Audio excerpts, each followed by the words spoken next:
একদিকে রান্নার গ্যাসের আকাল আর অন্যদিকে এরই মাঝে সাইবার জালিয়াতি।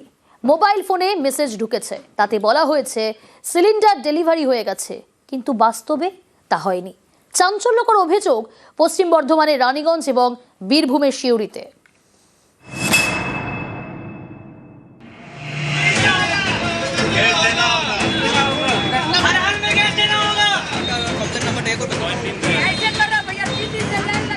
জ্বালানির জ্বালা আঁচ পড়েছে রান্নাঘরে।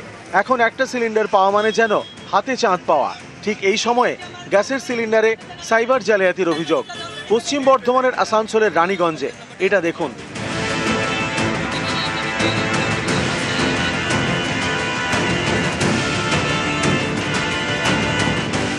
গ্রাহকের মোবাইল ফোনে এই মেসেজ এসেছে, তাতে লেখা সিলিন্ডার ডেলিভারি হয়ে গিয়েছে।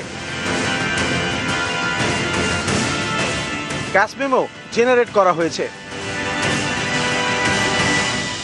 সবটাই হয়েছে ওটিপি ছাড়া।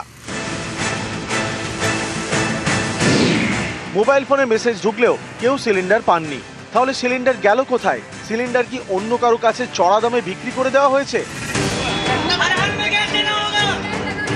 উঠছে প্রশ্ন, তৈরি হয়েছে ক্ষোভ।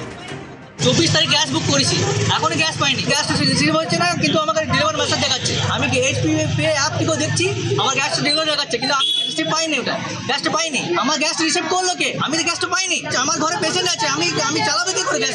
ওরা ব্ল্যাকে বিক্রি করছে ওরা গ্যাসটা।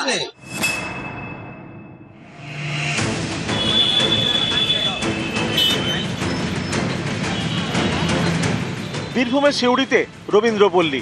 অভিযোগ এখানেও অনেকের মোবাইল ফোনে ঢুকেছে মেসেজ, তাতে লেখা গ্যাস ডেলিভারি হয়ে গেছে, অথচ তারা সিলিন্ডার পাননি।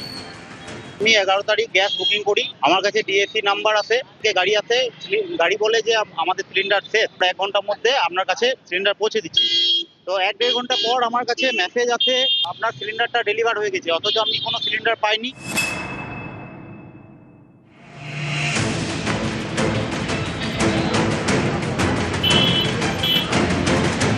পশ্চিম বর্ধমানের ঘাটালের কুশপাতা। রবিবার ভোর থেকে গ্যাসের জন্য লম্বা লাইন। অভিযোগ, একে সিলিন্ডার বুকিং করতে সমস্যা, তার উপর গ্যাসের লাইনে ঘন্টার পর ঘন্টা অপেক্ষা। এতে দুর্ভোগের এক শেষ। এখন পর্যন্ত আমি আপাতত 75-এর মধ্যে আছি। হ্যাঁ, পিছনে প্রায় আরও 30 জনের মতো। আমি 13 তারিখ থেকে করছি। 13 তারিখে এসেছিলাম, লাইন দিয়েছিলাম, তো সামনে যেতে গ্যাস শেষ হয়ে যায়।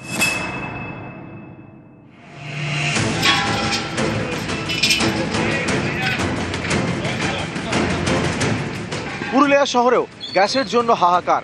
সকাল থেকে লম্বা লাইন। অভিযোগ, দীর্ঘক্ষণ অপেক্ষা করেও অনেক সময় সিলিন্ডার মিলছে না।